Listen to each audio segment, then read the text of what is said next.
아침 묵상에 오신 여러분들을 환영하고 축복합니다. 하나님께 새로운 날을 허락하셨는데요. 새로운 날을 걸면 새로운 은혜로 오늘 하루 우리 인생을 지킬 줄 믿습니다.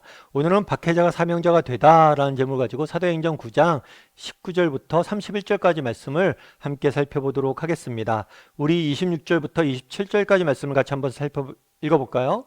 사울이 예루살렘에 가서 제자들을 사귀고자 하나 다 두려워하여 그가 제자됨을 믿지 아니하니 바나바가 데리고 사도들에게 가서 그가 길에서 어떻게 주를 보았는지와 주께서 그에게 말씀하신 일과 다메섹에서 그가 어떻게 예수의 이름으로 담대히 말하였는지를 전하니라.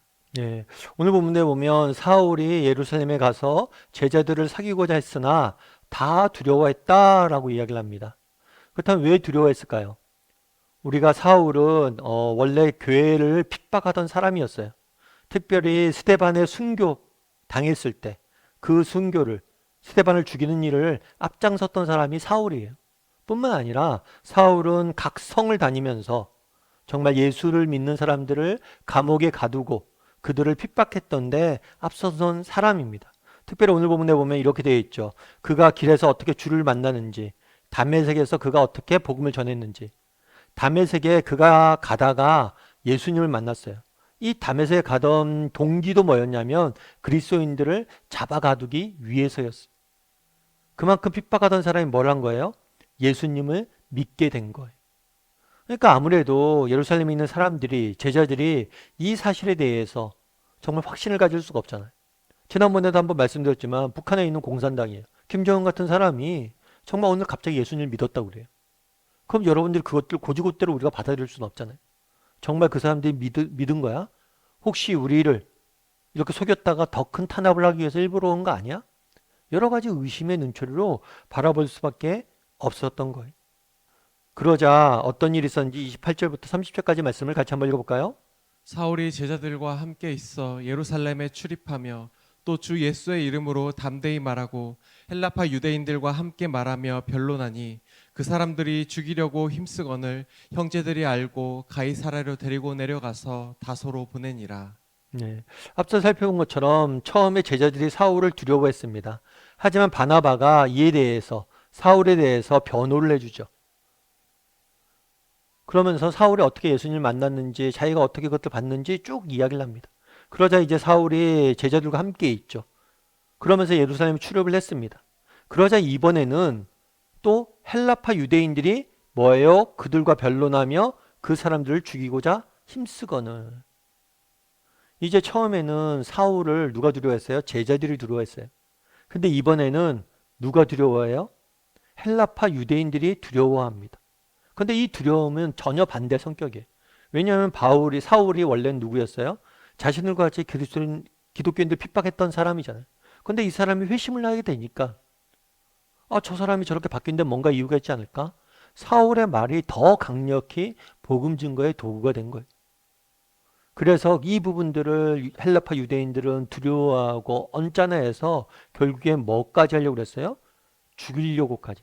사울을 죽이려고까지 노력했다라고 성경은 말하고 있습니다. 그럼 오늘 본문에서 우리가 알 수 있는 사실은 무엇일까요? 사울이 그 변화된 사실에서 우리가 알 수 있는 것은 무엇일까요? 그것은 하나님의 일하심에는 제한이 없다는 거예요. 정말 하나님께서 사용하시고자만 한다면 어떤 사람이라도 사용할 수 있다는 거예요. 지금 당장은 그 사람이 정말 하나님 앞에서 정말 하나님에 대해서 굉장히 단호하게 맞서고 정말 하나님에 대해서 정말 복음을 받아들이지 않고 또 때로는 하나님에 대해서 모욕까지 하는 서슴지 않는 그런 사람이라 할지라도 정말 하나님께서 원하신다면 어떤 사람이라도 뭐예요? 그를 변화시킬 수 있음을 보여주는 거예요. 하나님의 일하심에는 제한이 없다는 거예요. 제가 아시는 목사님 한 분이 계세요. 이 목사님 같은 경우에는 이제 평택에서 교회를 개척을 했습니다. 평택이 이제 지금은 그래도 좀 많이 개발됐지만 그 당시만 해도 평택은 굉장히 시골 중에 시골이었어요. 그런데 그 시골에서도 뭐 이렇게 교회를 개척하는데 뭐 딱히 돈도 없고 정말 마음만 갖고 열정만 갖고 하다 보니까 제대로 된 예배 처소도 구할 수 없었어요.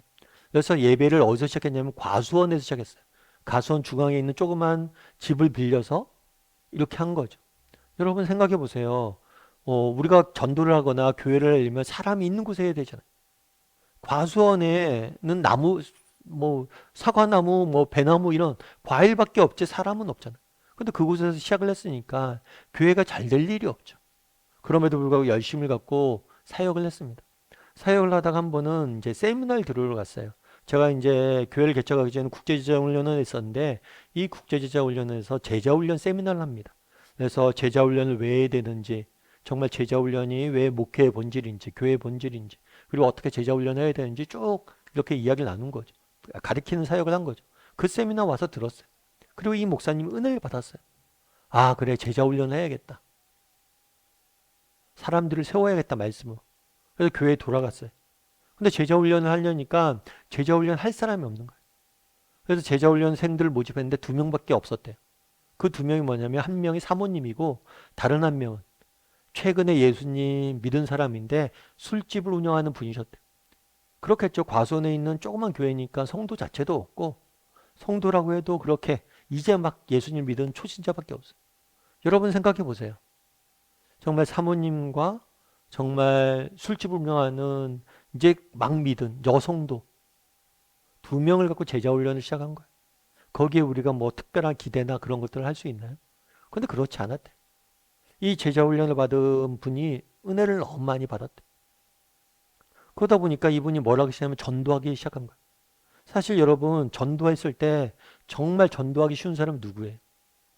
정말 저처럼 목사들은 전도하기가 어려워요. 왜요? 주변에 안 믿는 사람이 없어요. 근데 술집을 운영하시던 분이다 보니까 주변에 안 믿는 사람들이 너무 많은 거예요. 그러니까 그 사람들 전도하기 시작했어요. 그러면서 교회가 날로 날로 정말 믿지 않는 사람들이 들어오고 하면서 지금은 얼마나 교회가 아름답게 성장해 있는지 몰라요. 여러분 생각해 보세요. 정말 2사람을 갖고 제자 훈련을 하고 1년을 실험하고 2년을 실험하고 말씀을 가르치고 그때 무슨 비전을 갖고 무슨 기대를 갖고 하겠어. 근데 그렇지 않다는 거예요. 그날의 사울을 보십시오. 사울이 어떤 사람이었어요? 복음에 꽉 막혀서 복음을 거절하고 오히려 복음 단에서 핍박했던 그런 사람도 하나님이 쓰시겠다고 하니까 더 아름답게 쓰시잖아요. 우리도 마찬가지란 거예요. 여러분 우리의 인간의 생각이나 판단을 넘어서 하나님은 일하시는 분이십니다. 때로는 정말 우리 자녀를 볼 때 아유 우리 자녀를 정말 믿음이나 제대로 지킬 수 있을까? 정말 제대로 세상에는 살 수 있을까? 그런데 그렇지 않아요. 그건 우리의 판단이고 인간적인 판단이죠. 하나님이 정말 그들을 사용하길 원하신다면 놀라운 일들을 그들의 인생을 통해서 할 수 있는 것. 뿐만 아니라 우리를 통해서도 마찬가지. 정말 나같이 믿음이 부족한 사람이, 나같이 뭐가 부족한 사람이 아니요. 하나님이 정말 사용하고자 한다면 누구든지 정말 이 사실에 대해서 우리가 확신했으면 좋겠어요. 하나님의 일하시면 제한이 없다는 사실을, 하나님의 부르시면 제한이 없다는 사실을, 하나님이 정말 하시고자 한다면 누구라도 정말 사용하실 수 있고 그들을 통해서 더욱 놀라운 일들을 하실 수 있음. 여러분들이 기억하고 정말 믿음을 잃지 않고 하나님을 바라봄으로 하루하루 살아갔으면 좋겠습니다. 우리 개인의 삶도 마찬가지. 정말 우리 개인의 삶, 나 하나, 우리가 속한 공동체 정말 보잘것없어 보일지 몰라. 그런데 하나님이 쓰고자 한다면 누구든지 쓸 수 있습니다. 그런 믿음을 가지고 정말 살아가는 저나 여러분이 되기를 주님의 이름으로 소원합니다. 우리 함께 기도했으면 좋겠는데요. 기도하실 때 오늘 말씀 기억하면서 기도했으면 좋겠습니다. 그날의 사울의 변화된 모습들을 보게 됩니다. 정말 우리는 결론을 알지만 그 당시의 상황으로 돌아가서 사울 같은 사람에게 저렇게 흉악하고 저렇게 꽉 막히고 저렇게 자기 고집 세고 저렇게 우리를 핍박하던 사람이 예수를 믿는다고 뭐가 달라지겠어? 라고 생각할지 모르지만 하나님의 일하심에는 제한이 없으시고 하나님의 일하심에는 정말 한계가 없음을 우리가 보게 됩니다. 우리도 마찬가지. 내 자신의 삶 가운데 또 우리의 가정 가운데 우리가 속한 교회 가운데 하나님이 하시고자 하신다면 정말 제한이 없고 놀라운 일들을 이루어 가실 거예요. 그런 믿음을 가지고 정말 나를 써달라고, 하나님 저도 사울처럼 쓰임받는 인생이 되게 해달라고 이 시간 함께 기도했으면 좋겠습니다. 하나님의 일하심에는 제한이 없음을, 하나님의 부르심엔 제한이 없음을 기억하고 정말 우리를 사용해달라고 함께 기도했으면 좋겠습니다. 그래서 우리의 내 삶을 변화시켜 주시고 우리의 가정을 변화시켜 주시고 우리의 교회를 사용해 달라고 이 시간 함께 기도해 주시고, 특별히 기도하실 때 교회를 위해서 정말 우리의 교회를 통해서 하나님이 사용해 달라고 이 시간 목소리로 같이 기도하도록 하겠습니다. 같이 기도하시겠습니다.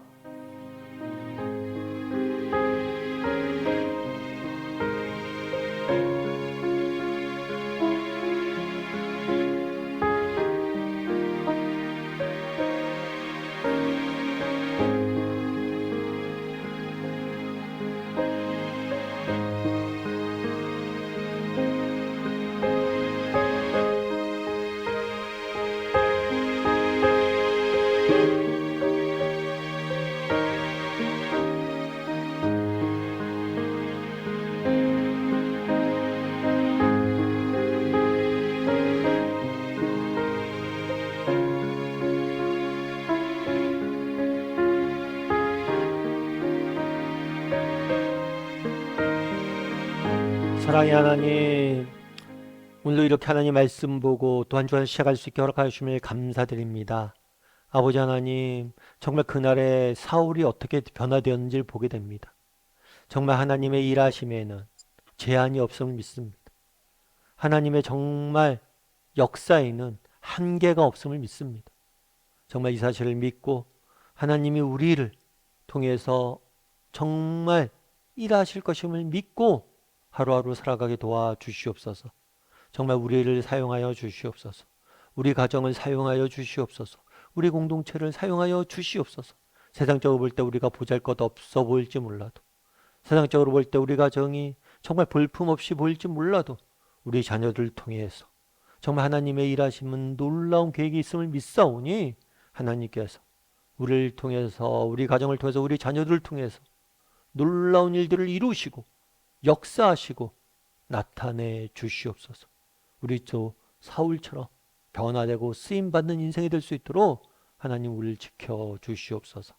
하나님께서 이번 한 주간에도 우리를 통해서 놀라운 일들을 이루어갈 줄 믿사오며 모든 말씀 예수님의 이름으로 기도드립니다. 아멘.